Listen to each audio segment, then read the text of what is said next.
श्री स्वामी समर्थ। पुन्हा एकदा तुमच्या सर्वांचं माझ्या यूट्यूब चॅनलमध्ये स्वागत आहे। चला तर मग व्हिडिओला सुरुवात करूया।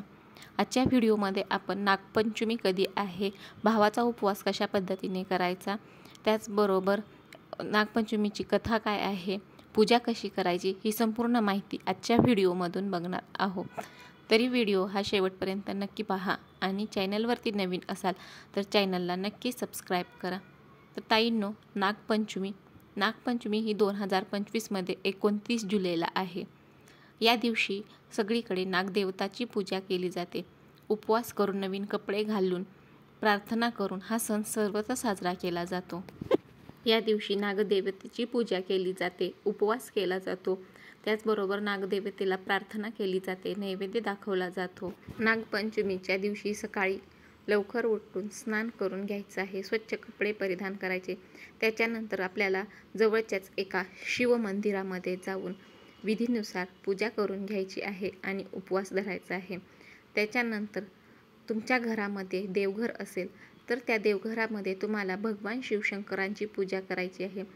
या दिवशी अनेक जण नागदेवतांचे चित्र देवघरामध्ये चिटकवून त्याची पूजा करतात।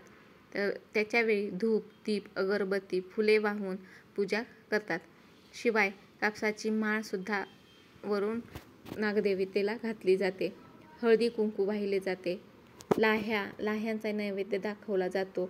सर्वात महत्त्वाचं म्हणजे या दिवशी पिठाच्या गोळ्यात चूर्ण घालून ते उकडून त्याचे दिंडे बनवले जातात।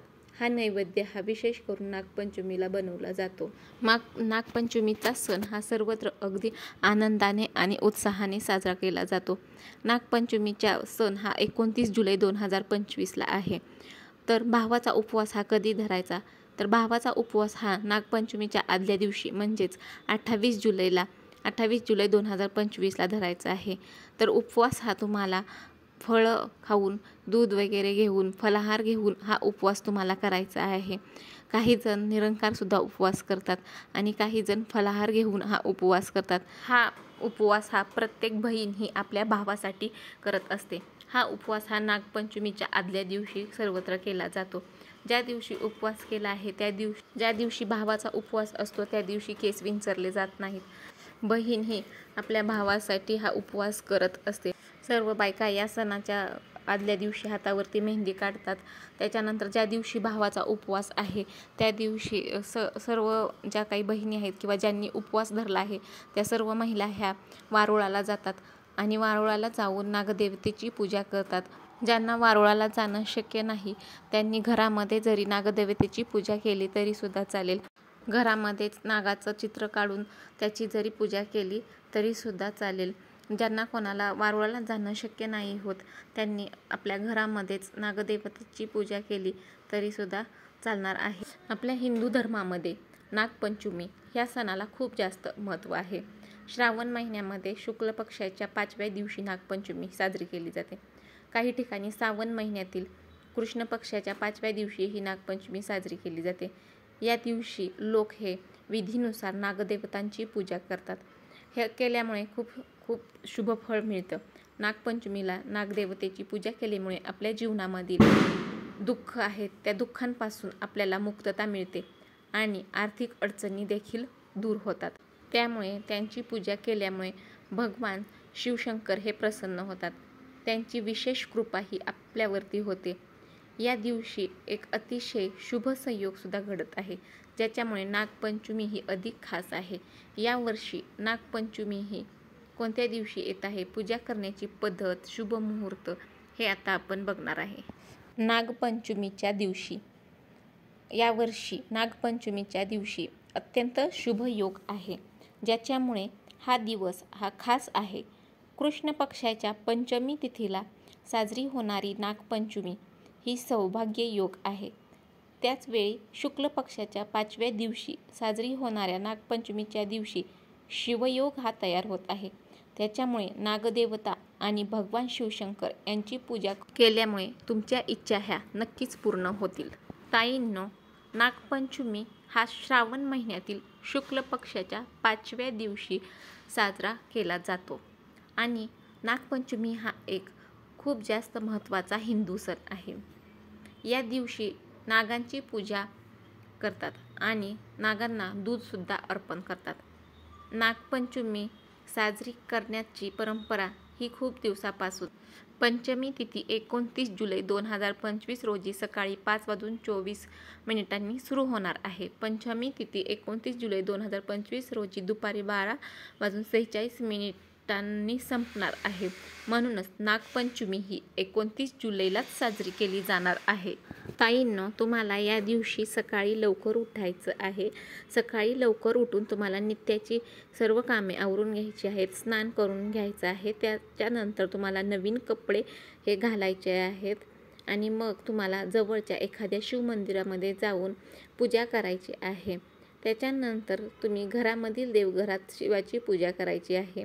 नागदेवतेची पूजा करण्याला सुद्धा या दिवशी खूप जास्त महत्त्व आहे. नागदेवतेला या दिवशी पूजा करताना तुम्ही धूप, दीप, अगरबत्ती, फुले वाहून ही अगदी मनापासून पूजा करा.